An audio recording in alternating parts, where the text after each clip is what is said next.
শোনো, তোমার ভেতর লজ্জার সেন্সরটা বাজেভাবেই নষ্ট আপু। এভাবে অশিক্ষিতের মতো মন্তব্য শুনে তোমাকে আমি ম্যাচিওর বলে মনে হচ্ছে না আমার। নিজের মুখে রূপচর্চা করছো ঠিকই, কিন্তু অন্যের গায়ের রং নিয়ে কিভাবে কথা বলছো তুমি? শিক্ষিত আর অশিক্ষিতের মধ্যে যে ফারাকটুকু থাকে তা বোধহয় তোমাদের মতো মেয়েদের জন্য বোঝাই যায় না। ফিহা সেখানে একটা কথাও বলল না। বলার জন্য যে পরিমাণ আগ্রহ নিয়ে এসেছিল তা বান্ধবীর নামে অপমানজনক কথাটা শুনে চলে গেছে। ফিহা রুম থেকে যেতে যেতেই হঠাৎ মুখটা রাগারুন করে বলল। আচানক উদ্ভট কথার মুখোমুখি হয়ে ফিমা শশা নামিয়ে তাকালো। দরজার দিকে ভ্রুকুটি করে তাকাতেই ততক্ষণে ফিহা চলে গেছে। মুখটা বিকৃত করে শীট মাস্কটা এক টানে মেরে তুলে ফেলে। সজরে সেটা নিক্ষেপ করলো ফ্লোরে। শূন্য দরজার দিকে কেমন ক্রোধের চোখে তাকিয়ে আছে। তা যদি একবার জানতে পারতো ফিহা, তাহলে বুঝতে পারতো নিজের ফিমা আপুটা কুসমিন কালেও তাকে দেখতে পারে না। মনে মনে ঝাঁঝালো মন্দ বাক্যগুলি দাঁত খিচিয়ে বলল, শয়তান কোথাকার! তুই আমাকে সেন্সর শেখাতে এসেছিস? 2টা মিনিট এখানে দাঁড়িয়ে থাকলে তোকে সেন্সরের ভাষাটা বুঝিয়ে দিতাম, জানোয়ার। মুখটা বিপন্ন, ক্ষুণ্ণ ও ভারাক্রান্ত করে চলে এলো ফিহা। কাউকে তুচ্ছ করতে মানুষের কি আনন্দই না লাগে? ধিক্কার ওসব মানুষকে যারা অন্যের বাহ্যিক রংটা দেখে তাচ্ছিল্য করার হিম্মত রাখে। কতটুকু নির্লজ্জ হলে একটা মানুষকে উগ্র সম্বোধন করতে আনন্দ পায়। একটা ঘটনা হঠাৎই মনে পড়ে গেল ফিহার। সেদিন এসএসসি পরীক্ষার রেজাল্ট দিয়েছে বলে ফিহা হাসি খুশি আনন্দে সাফাকে সঙ্গে নিয়ে নিজের বাসায় আসে। দুই বান্ধবী টিভি রুমে তখন সোফায় বসে গল্পগুজবে ব্যস্ত ছিল। এমন সময় কোত্থেকে ফিমা তার আধুনিকা ছলাকলা নিয়ে সেখানে উপস্থিত হয়। কোনো রকমের সংকট ছাড়াই এমন অপমানজনক কথা বলে। সেদিনের পর থেকে আর কোনোদিন সাফা ওদের বাসায় যায়নি। কি লজ্জার ব্যাপার! ফিহা নিজের রুদ্ধ অবস্থা ও খারাপ লাগাটা সহজে ফিমার কাছে প্রকাশ করে না।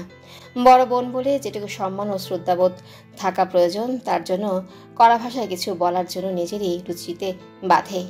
আজ কেন যে অতগুলো শক্ত কথা বলে এসেছে তা সঠিক জানা নেই।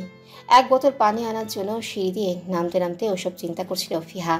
হঠাৎ শেষ ধাপে পা ফেলতে গিয়ে ডাইনিং টেবিলের দিকে নজর পড়ল। একা একা ব্যান্ডেজ করা হাতটা দিয়ে চামচ নাড়ছে সাইদ। পেটে অল্প কিছু ভাত, সঙ্গে যেটুকু তরকারি নিয়েছে তা চামচে দিয়ে মাখার জন্য আস্তে আস্তে নাড়াচাড়া করছে। ফিহা জানে না এই মানুষটাকে দেখলে কেন যে তার প্রতি মায়া লাগে। মনে হয় মানুষটা খুব একা, মনে হয় তার কাছে কেউ নেই। সে নিভৃতচারী মানুষের মতো গুটিয়ে শুটিয়ে থাকে। ফিহা গুটি গুটি পায়ে কাছে গিয়ে প্রশ্ন গলায় বলল, আপনি এখনো ঢিলেমি করছেন? চামচ নাড়াটা থামিয়ে স্থির হলো সাইদ। মুখে ডানে ফিরিয়ে ফিহার দিকে তাকালে কি যেন ভেবে দুপা এগিয়ে আসলো। প্রসন্ন কণ্ঠে বলল, রাতের বেলা এইটুকু খাবার খান, হাতটা একটু দেখি। আপনার কি ডক্টর দেখিয়েছেন আপনি? বলতে বলতে ফিহা বিচলিত হয়ে একটা চেয়ার টেনে পাশে বসে পড়ল। হাতটা নিজ দায়িত্বে টেনে নিয়ে আবারও লক্ষ্য করে বলল, এবার ঠিক আছে, পারফেক্ট। ডক্টরের চেক আপটা দরকার ছিল। কিছুদিন হাতটাকে বিশ্রাম দিবেন, ইনশাআল্লাহ ঠিক হয়ে যাবে। হাতটা পুনরায় ফিরিয়ে দিয়ে ফিহা খালি একটা বন প্লেটে নিজের ডান হাতটা ধুয়ে নিল। সাইদ আজ করতে পারছে ও এখন কি করতে চাইছে। ওর কাছে ক্ষণিকের এই সমাদরটুকু পাওয়ার জন্য মনটা ব্যাকুল হয়ে উঠল। ফিহা নিঃসংকোচে প্লেটটা নিয়ে যত্নের সাথে ভাত মাখাতে শুরু করলো। সেদিকে নিচু দৃষ্টি রেখে বলল, আজকে কি আপনার অফ ডে ছিল? আবারও ছোট ছোট কথাগুলো আচ্ছন্ন করলো তাকে। এভাবে কাছে টেনে দুদণ্ড প্রশ্ন করার সাহস কেউ তার প্রতি দেখায়নি। সাইদ মৃদু স্বরে বলল, প্রথম লোকমাটা খাইয়ে দিয়ে একটু চিন্তায় বলল ফিহা। এভাবে প্রশ্ন করার ফলে অনেকেই তো তার প্রতি মহাবিরক্ত হয়। মানুষ তার মুখের উপর সরাসরি বলে দেয়, বাচাল কথাকার, এত কথা বলিস কেন, চুপ কর। কিন্তু এদিকে যে উল্টো ঘটনা ঘটে আছে তা বোধহয় আন্দাজ করেনি ফিহা। কেউ যে ওর অবুঝ বাচাল বাক্যগুলোই শোনার জন্য চুপ করে আছে তা ফিহা বুঝতে পারেনি। এই যে ওর কথাগুলোর মাঝে সুপ্ত অধিকার বোধ লুকায়িত থাকে, কোনো খারাপ অবস্থা দেখলে সাহায্যের জন্য এগিয়ে আসে, এগুলো কি তার প্রতি কেউ করতে পেরেছে? নিজের মাই তো আজ পর্যন্ত পারল না। মহাব্যস্ত মা সবকিছু সামলাতে সামলাতে আপন ভুবনে আজীবনের জন্য গুটিয়ে গেল। সাইদের সরল চোখের চাহনি দেখে ফিহা মৃদু হাসিতে বলল, খাবারটা মজা হয়েছে না? আর একটু ভাত দিই? কথাটা শুনে সাইদ একটুখানি হাসতে চাইল, কিন্তু আম্ভরিক স্বভাবটার জন্য হাসিটুকু ফুটল না। চোখের প্রসন্ন সরল চাহনিতে এমন কিছু বুঝিয়ে দিল তা দেখে ফিহা আবারও মিষ্টি হাসি দিয়ে বলল, জুটা করবেন না, ঠিক আছে? নরম হাতে খেতে পারায় যে অনুভূতি তা কত মধুর, সুন্দর, মনোরম, এই অনুভূতি আরও বাড়তে বাড়তে মনটা এখন লোভাতুর হয়ে যাচ্ছে। একটা মুহূর্তের জন্য কোমল মুখটা থেকে দৃষ্টি সরায়নি সাইদ। গতকালও যে মেয়েটির বিষয় নিয়ে চিন্তা করিত ছিল, আজ সেই দ্বিধার মেঘে জল জল করে সূর্যের আলো উকি দিচ্ছে। সাইদ খাবার চিবোতে চিবোতে স্থির চোখে বলল, সামনে কি হওয়ার ইচ্ছা? পিহা দৃষ্টি তুলে অবাক হতে গিয়ে শেষ পর্যন্ত মৃদু হাসি ফেলল। ছোটে হাসি রেখেই বলল, একজন শিক্ষিত মানুষ হওয়ার ইচ্ছা। যতটুকু শিক্ষা অর্জন করলে আমার বাবা নিশ্চিন্তে থাকতে পারবেন, ঠিক ততটুকুই পড়াশোনা করতে চাই। আর কোনো ইচ্ছা নেই? না, আর ইচ্ছা নেই। আমি খালামণির মতো জব করতে চাই না। সারাক্ষণ অফিসে কাজ নিয়ে ব্যস্ত থাকা লাগে, আর এগুলো আমার কাছে অসহ্যকর মনে হয়। আমি ওরকম জব করবই না। তাহলে কি করতে চাইছিস? সংসার? খট করে এই কথাটা বিঁধল ফিহার। বয়সের গণ্ডি মাপযোগ করলে আর মাত্র কটা বছর বুঝি বাবার সঙ্গে কাটাতে পারবে। এরপর চিরদিনের জন্য বিদায়। পিহা মুখ ভার করে বিষণ্ণ গলায় বলল, আমার হাতে যে কতখানি সময় আছে তা আমি জানি না। বাবার সাথে থাকতে পারলে আর্থিক ব্যাপারটা দেখতে পেতাম, কিন্তু তা তো সম্ভব না। সাইদ এক চুমুক পানি খেয়ে বলল, কেন? তোর হাজবেন্ড কি এসব দেখবে না? অন্যমনস্ক হয়ে হাসলেও লম্বা শ্বাস ছেড়ে বলেও, বলতে পারলাম না। যদি দেখা গেল আমি যা চাইছি তা উনি পূরণ করলেন না, তখন আমার আশাটা চুরচুর হয়ে ভেঙে যাবে। আমাকে বাবা মা আর খালামণি ছাড়া তেমন কোনো মানুষই বুঝতে পারে না। আমার ওই হাজবেন্ড নামক মানুষটা আদৌ আমাকে বুঝতে পারবে কিনা আমি জানি না, তাই আশা রেখে মনটা ছোট করতে চাইছি না। কিছু কথা ভাবার্থ বুঝে অবাক হলেও সাইদ। বয়সের সংখ্যাটা বোধহয় 17, কিন্তু চিন্তার পরিধি যেন তার চেয়েও বেশি। এই বয়সী মেয়েগুলো কাল্পনিক দুনিয়ায় বিচরণ করতে একটু বেশি পছন্দ করে। সেখানে ওর কথার ধরন ও আচরণ পরিপাটিও সুসঙ্গত। ফিহা কাজটা শেষ করে হাতটা ধুয়ে এক বোতল পানি নিয়ে চলল। সাই ততক্ষণে রুমে চলে গেছে। ডাইনিং রুমের লাইট নিভিয়ে সবে রুমেই ঢুকছিল ফিহা। হঠাৎ পেছন থেকে গম্ভীর একটা কণ্ঠস্বরকে দাবরের সাথে থামিয়ে দিল। নাবিলা! আচানক চমকে উঠল ফিহা। দোকানে কর্ণে ঘুরে ঝংকারের মতো কি যেন বাঁচতে লাগলো। পিছু ঘুরে কাঙ্ক্ষিত দরজার দিকে চাইলে ঢুকল ফিহা। কালো ট্রাউজারের পকেটে 2 হাত গুজে দাম্ভিক ভঙ্গিতে তাকিয়ে আছে। মানুষটা তীক্ষ্ণ চোখে কাঠিন্য মুখে অভ্রান্ত সুরে বলল, তোর হাজবেন্ডটা প্রবাবলি স্ট্রিক্ট হবে। Prepare yourself. ইন ফিউচার তোর যেন হ্যান্ডেল করতে অসুবিধে না হয়, ব্যাপারটার জন্য কেয়ারফুল থাকিস। বুদ্ধিভ্রংশের মতো তাকিয়ে রইল ফিহা। হাতের মধ্য থেকে পানির বোতলটা ফস করে পড়তে নিলে তড়িঘড়ি করে সেটা ধরে ফেলল। আবারও চোখ তুলে সেই দরজাটার দিকে তাকালে মাংস তখন নেই, সে চলে গেছে ভেতরে। কাল রাতের ঘোরটা এখনো কাটাতে পারেনি ফিহা। কি বলল ওকে? এখনো রিরি করে কথাগুলো বাজছে কানে।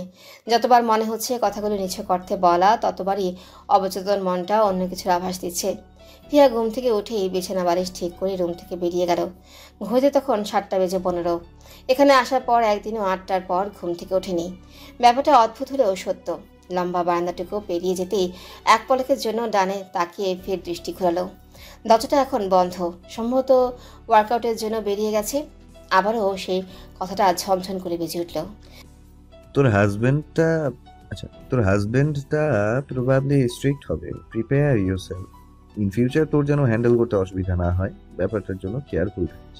লজ্জায় শোচনায় দ্বিধাগ্রস্ত হয়ে দুচোখ খিচে ফেলল ফিহা। এই লোক কিভাবে জানে ব্যাপারটা? সূক্ষ্ম ইঙ্গিতটা কি ছিল? শীতে নামতেই ডাইনিং টেবিল থেকে ডেকে উঠল আফসানা। চলে আয় তো ফিহা, আমার সাথে নাস্তাটা করে ফেল। আজ তোর জন্য আমি সুজির হালুয়া বানিয়েছি, আয় রুটি দিয়ে খেয়ে যা। আফসানার ডাক শুনে সেখানে উপস্থিত হলো ফিহা। একটা চেয়ার টেনে বসে পড়তেই হঠাৎই সাফার কথাটা মনে পড়ল। আবদারের কথাটা খালামণিকে বলা উচিত হবে এখন। কথাটা বলেই ফেলুক। ফিহা শুষ্ক ঠোঁটে জিভ বুলিয়ে কথাগুলো মনে মনে সাজিয়ে নিল। আফসানার দিকে শান্তভাবে বলল, খালামণি, একটা কথা ছিল, মানে একটা ব্যাপারে কথা বলতে চাইছি। আফসানা রুটি ছিঁড়তে ছিঁড়তেই বললেন, কি লাগবে তাড়াতাড়ি বলে ফেল, বাপের মতো পেটে কথা রাখবি না। ফিহা এবার পুরো কথাটা আফসানাকে বলে দিল। অন্যদিকে ফিমা ভার্সিটির জন্য রেডি হয়ে টেবিলে এসে বসেছে। সাত সকালে ফিহার মুখটা দেখে থাপ্পড় মারতে ইচ্ছা করছে ওর, কিন্তু প্রবল ইচ্ছেটা চাপা রেখে খাওয়ার দিকে মনোযোগ দিল। খালামণি, আমার কলেজে না নবীনবরণের অনুষ্ঠান হবে। আমার বান্ধবীরা সবাই প্ল্যান করেছে এবারের অনুষ্ঠানে সবাই শাড়ি পরে যাবে। অথচ দেখো আমি শাড়ি টাড়ি কিচ্ছু আনিনি, ওদের না পর্যন্ত করে দিলাম, কিন্তু ওরা না আমার কথা শুনছে না খালামণি। এখন আমি কি করব বুঝতে পারছি না। কি করলে প্রবলেমটা সলিউশন হবে? কি করলে এই মুসিবত থেকে রেহাই পাবো একটু বলো না। ফিহার কথাটা শোনার পর আফসানা ভীষণ খুশি হলেন। নাস্তাটা ওভাবেই রেখে উনি প্রফুল্লকর হাসিতে বললেন, কি করবি মানে? তুই অনুষ্ঠানে শাড়ি পরে যাবি?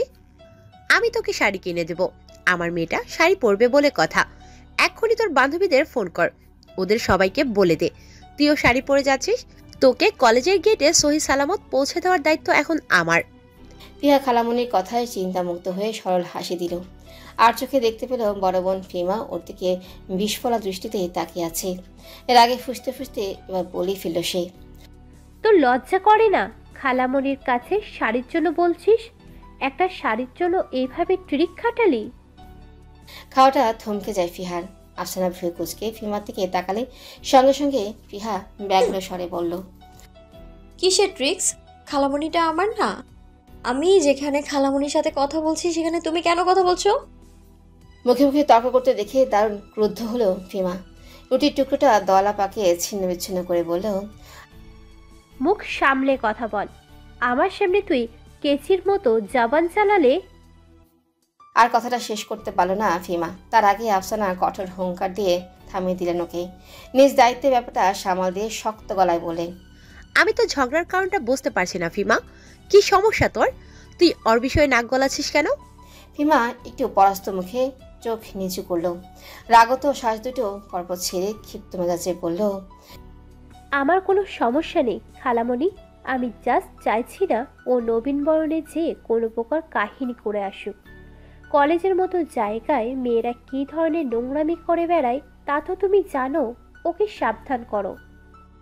ফিমা এক প্রস্থ কথাটা বলে পানি গ্লাসটা হাতে নিল। আফসানা গম্ভীর মুখে কথাটা শুনে কোনো প্রতিক্রিয়া দিলেন না।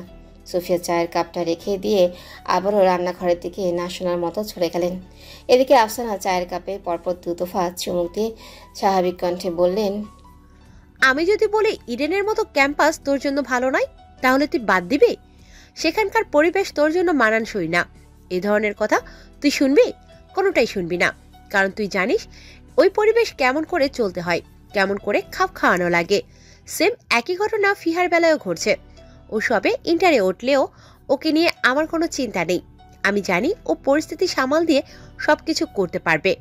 আর নোংরামোর কথা বললে একটা কথাই উচ্চারণ করব, এগুলো যার যার মন মানসিকতা আর পারিবারিক শিক্ষার উপর নির্ভর করে। তুই বোধহয় শুনিসনি বিজ্ঞানী আইনস্টাইন কি কথা বলে গেছে, মনোভাবের দুর্বলতা চরিত্রের দুর্বলতা হয়ে যায়। নিজে ঠিক থাকলে বাকি সব এমনি এমনি ঠিক থাকে। সেখানে নোংরামি করবার প্রশ্নই ওঠে না। আফসানার যুক্তিপূর্ণ কথা শুনে আর কোনো কথা বলে না ফিমা। ফিমা চুপচাপ খাওয়া শেষ করে গাড়িতে বসার জন্য চলে যায়। এতক্ষণ যাবৎ চুপ করে সবটা দেখছিল ফিহা। এবারও খালামণির দিকে চাইলে আফসানা তখন আশ্বস্ত করে বললেন, আমি তোর ব্যবস্থাটা করে দিচ্ছি বুড়ি, তুই এসব ব্যাপার নিয়ে একদম টেনশন করবি না। ফিমা কি বোঝাতে চেয়েছে না বোঝাতে চেয়েছে সেটা নিয়ে তোর ভাবতে হবে না, কথা বুঝেছিস? চায়ের শেষ চুমুকটা খেয়ে উঠে গেলেন তিনি। হঠাৎই ওনার মনে পড়লো আজ তো তিনি দারুণ ব্যস্ত, একদমই সময় বের করতে পারবেন না ওর জন্য। অফিসে গুরুত্বপূর্ণ একটা মিটিং আছে যেটা এখন অ্যাটেন্ড না করলেই না। আফসানা ব্যাপক চিন্তা আচ্ছন্ন হতেই হঠাৎ বাতাসের মতো বুদ্ধিটা খেলে গেল। তিনি চট করে এই ফোনটা তুলে কল বসিয়ে দিলেন। অপর প্রান্তে দুটো কলিং টিউন যেতেই কাঙ্ক্ষিত ব্যক্তিরা রিসিভ করে বলল, হ্যালো। আফসানা দ্রুত গলায় বললেন, তুই কি বাসায় 1 ঘন্টার জন্য আসতে পারবি সাইদ? দুটি লোকপাটা চিবোতে গিয়ে থমকে যায় ফিহা। কানে ঠিক শুনেছে তো? সত্যি কি তাকে কল দিয়েছে? হায় সর্বনাশ, কি হলো এটা? ফিহা এমন চিন্তায় ঘাবড়ে গেলে রান্নাঘর থেকে সুফিয়া মিটিমিটি করে হেসেই যাচ্ছেন। অন্যদিকে সাইদ কৌতূহলী হয়ে ভাবনায় পড়লো একটু। মাকে প্রশ্নোত্তর সুরে বলল, আমাকে 1 ঘন্টার জন্য কেন প্রয়োজন? এবার ভনিতা করলেন না আফসানা। নির্দ্বিধায় কণ্ঠে জানালেন, একটু বাইরে যাওয়ার দরকার, আজকে অফিসে একটা মিটিং আছে দেখে যেতে পারছি না। তুই কি একটু ছুটি নিয়ে আসতে পারবি? তোর বসকে বলে ছুটি নেওয়া যাবে?